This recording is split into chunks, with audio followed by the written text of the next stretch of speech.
అందరికీ నమస్కారం అండి. విద్యార్థుల విజయానికి సారథులు అధ్యాపకులు అనే ఈ మంచి పుస్తకంలో ఉన్న విద్యార్థి ఏనుగు అధ్యాపక మావటి పార్ట్ 2 గురించి తెలుసుకుందాం. మరికొందరు బురదలో చిక్కుకున్న ఏనుగును పట్టుకుని బలంగా లాగితే బయటకు వచ్చేస్తుంది అంటూ ఏనుగు తోకను పుచ్చుకుని బలంగా లాగసాగారు. దాంతో ఏనుగు మరింతగా గాబరాకు గురయింది. దాని కళ్ళల్లో కోపం కనిపిస్తుంది. ఇంత చేస్తున్నప్పటికీ ఏనుగును వారు పైకి తీసుకురాలేకపోయారు. మధ్యాహ్నం 2 గంటలప్పుడు చెరువులో దిగిన ఏనుగు సాయంత్రం 6 గంటల వరకు అలాగే ఉండిపోయింది. మరికొందరు అగ్నిమాపక దళం వారికి సమాచారం అందించారు.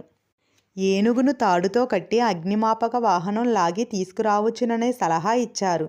కొంతసేపటికి ఆ ప్రయత్నమూ వైఫల్యాన్నే చూసింది. మావటికి ఇప్పుడు ఒక కొత్త భయం పట్టుకుంది. వీరు ఏనుగుని ఈ రకంగా లాగే లాగుడికి అది పైకి రాగలిగినా దానికి మదం పుట్టకుండా ఉండదే అనుకున్నాడు.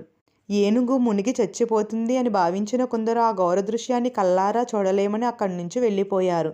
ఏనుగును క్రేన్ తెచ్చి ఒకే ప్రయత్నంలో ఎత్తి ఒడ్డున దింపవచ్చు కదా అని కొందరు మేధావులకు హఠాత్తుగా మెరుపులా ఒక ఆలోచన వచ్చింది. ఏనుగును కోడిపెట్టలా ఎత్తుతున్నప్పుడు అది పైకి వస్తుందా లేక పైలోకానికే పోతుందా అనే ఆలోచనలో పడ్డాడు మావటి. క్రేనును తీసుకురావడానికి కొందరు వెళ్లారు. ఏనుగు గీంకరించి అలసి సొలసిపోయింది. ఇప్పుడు దాని పొట్టదాకా నీళ్లు వచ్చాయి. అది ఎంతసేపని తొండాన్ని అదే పదిగా ఆడించగలదు? నీళ్లలోనే వేలాడదీసి ఉంచుకోగలదు. ఏనుగు కాళ్ళు తడబడుతున్నాయి. ఉన్నట్టుండి అది చతికిలబడిపోయి నీళ్లలో మునిగి మరణిస్తుందేమోనని మావటి భయపడ్డాడు. ఇప్పటి వరకు జనులు ఏనుగును పైకి తేవడానికి చేసిన ప్రయత్నాలు వమ్ము కావడం గురించి ఆలోచించాడు. క్రేన్ రాకను గురించిన ఆలోచన అతన్ని మరింత దిగులుకు గురిచేసింది. తటాకంలో ముసలివాత పడి అల్లల్లాడిన గజేంద్రుడనే ఏనుగును నీవే తప్ప ఇతం పరం బెరుగ మన్నింపక దీనున్ రావే ఈశ్వరా కావవే వరదా అని శరణుచొచ్చి ప్రార్థించినప్పుడు మహావిష్ణువు గరుత్మంతుని మీద వచ్చి ఆ ఏనుగును రక్షించాడు. ఈ వృత్తాంతాన్ని దేవాలయంలో ఏర్పాటు చేసిన ఒక హరికథలో చెప్పడం మావటికి అప్పుడు చటుక్కున గుర్తుకు వచ్చింది. దాంతో అతడి ప్రమేయం లేకుండానే అతడి మనస్సు విష్ణుదేవా, ఇది నీ ఏనుగే, దానిని రక్షించడం కూడా నీ బాధ్యతే అని ప్రార్థించింది. తరువాత ఆ ఏనుగును తేరిపారా చూశాడు.